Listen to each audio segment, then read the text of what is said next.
Mesdames et messieurs, bonjour, bienvenue à tous pour ce 38e numéro des News Marvel. Comme d'habitude, si vous aimez la vidéo, n'hésitez pas à la liker, à vous abonner, ça nous permet d'être beaucoup plus visible sur cette plateforme qu'est YouTube, donc franchement n'hésitez pas, ça nous aiderait énormément. Mais bon, on vous embête pas avec ça, et on passe tout de suite comme d'habitude aux rumeurs. La rumeur qui enfle cette semaine, c'est le tournage du très attendu reboot des X-Men qui pourrait débuter déjà début 2026 en vue d'une sortie en 2027. Si aucune confirmation officielle n'a encore été faite, une annonce concernant le casting et le réalisateur serait imminente. Parmi les noms évoqués, on aurait Javier Bardem qui serait prêt à incarner Mr. Sinister, Hunter Schiffer en Mystique et Margaret Qualley en Malicia. Reste à voir si ces dernières informations seront confirmées par le studio dans les semaines à venir ou non. D'ailleurs, je tiens à m'excuser, je suis un petit peu malade, donc si jamais ma voix déraille, c'est normal. Sinon, on vous en parlera un peu plus tard dans les infos, mais depuis notre dernier numéro, des rumeurs laissent entendre qu'un grand nombre de films et de séries auraient été annulés ou reportés au profit de nouveaux projets. Côté annulation, on est presque certain de celle de la série Okoye, de Terror Incorporation, de Midnight Suns et de la saison 2 de She-Hulk, ou encore du film Armor Wars. Concernant des hypothétiques nouveaux projets, celui le plus avancé serait le film Solo consacré aux surfeurs d'argent. Donc voilà, c'est tout pour les rumeurs, mais bon, mine de rien, il y a quand même assez de trucs croustillants, donc bon, on va voir ce que les infos nous réservent.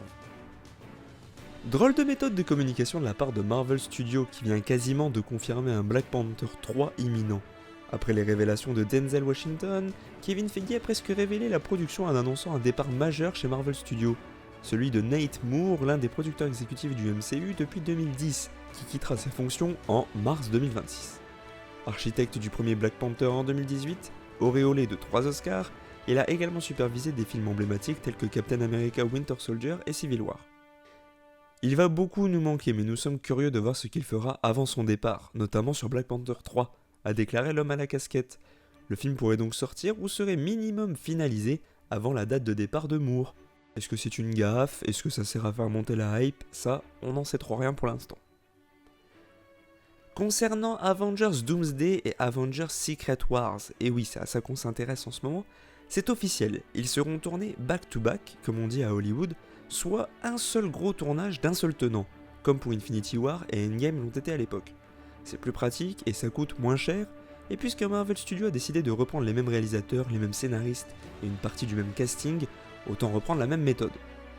Dans tous les cas, pour Secret Wars, on sait déjà que le projet aura aussi pour objectif d'introduire l'étape suivante du grand plan de Kevin Feige avec de nouveaux visages, de nouvelles équipes et de nouvelles licences lancées au sein de cette ultime aventure. Le MCU va devoir ruser pour éviter les fuites et les spoilers, pas comme avec cette énorme fuite de concept art du 1er mars, volontaire ou non, des illustrations des prochains films, notamment Avengers Doomsday, qui fait l'objet d'une fuite en ligne. Toutes les illustrations proviennent d'un seul et même artiste, Mushk Rizvi, travaillant pour Marvel Studios et Capcom, qui les a publiées accidentellement sur son site officiel. Ces images n'étaient manifestement pas faites pour être vues publiquement puisqu'il les a supprimées, mais pas avant qu'elles ne circulent en ligne. Alors ça, il y a beaucoup de gens qui spéculent par rapport à ça. Peut-être que ça serait potentiellement une technique marketing de Marvel Studios qui viserait à faire monter un peu la hype grâce à ces concept art. Ou alors c'est peut-être vraiment une véritable fuite, ça, on n'en sait rien pour l'instant.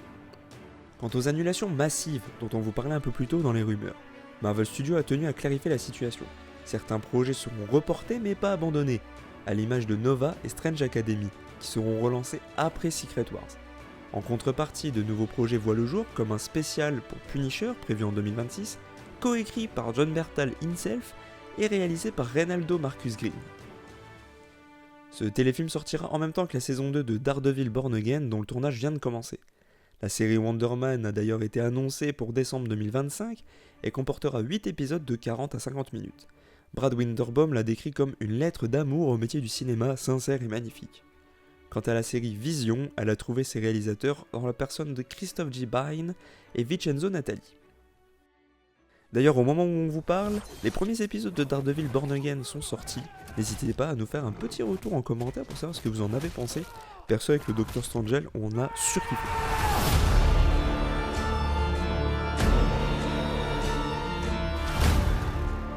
Et après tout ça, on passe maintenant aux déclarations. D'après Vin Diesel, Marvel Studios développerait un potentiel film Planète X, car d'après lui, Disney veut un film où Groot retrouve sa planète natale. À savoir si Vin Diesel dit vrai ou pas, ça, on verra bien. Lors des Oscars pour la projection de leur dernier film The Electric State, les frères Joe et Anthony Russo se sont entretenus avec Deadline au sujet d'Avengers Doomsday et Secret Wars. Selon eux, le moindre personnage affilié au catalogue Marvel a une chance de se retrouver dans le film. Et les deux frérots ont promis des surprises. Difficile de ne pas miser sur les X-Men du passé ou du futur pour ce crossover multiversel. Ils rajoutent d'ailleurs: je pense qu'on aime aussi intégrer de nouveaux personnages parce qu'il reste beaucoup de nouvelles histoires à raconter.